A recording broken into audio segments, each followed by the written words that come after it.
What is the mind of God that Albert Einstein chased after for 30 years of his life? I say wanted an equation that would unify gravity, electromagnetic force, and the two nuclear forces. He wanted unification of all four forces into one theory, the theory of everything, the God equation. My name is Professor Michio Kaku. I'm a professor of theoretical physics at the City University of New York, and author of the recent book, That God Equation, The Quest with a Theory of Everything.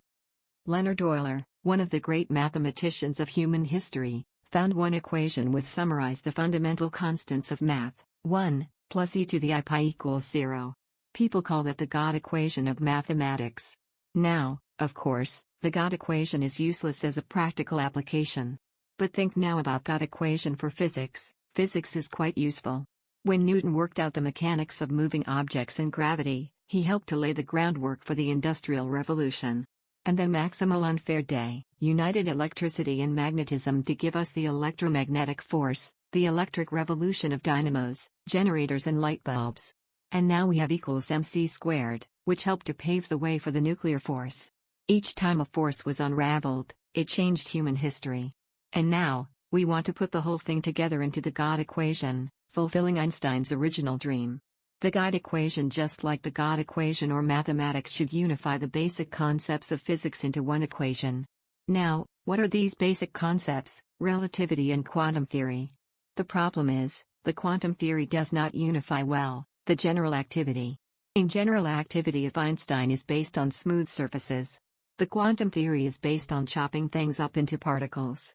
That's the opposite of Einstein's philosophy as smooth curves, representing space-time. That's why it's so difficult. It's no exaggeration to say that the greatest minds of the entire human race have made proposals for this grand final theory of everything.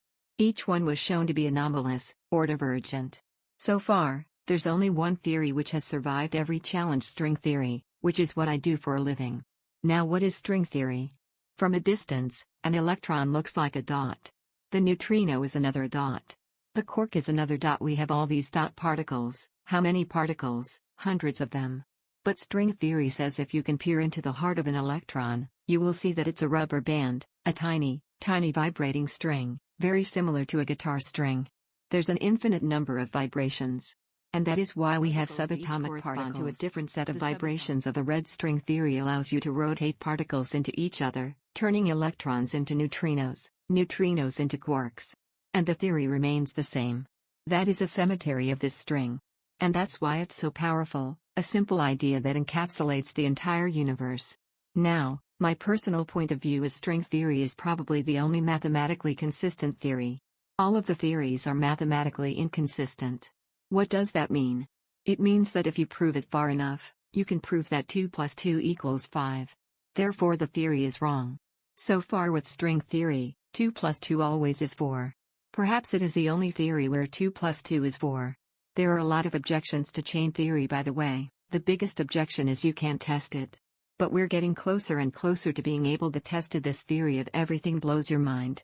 It allows for the presence of perhaps time machines, wormholes, the universe before the Big Bang, parallel universes, the multiverse, things out of the Twilight Zone. Can you go backwards in time and meet your parents before you're born? Can you travel faster than the speed of light through a wormhole? We don't know. That's why we need string theory. Get smarter faster with new videos every week from the world's biggest thinkers.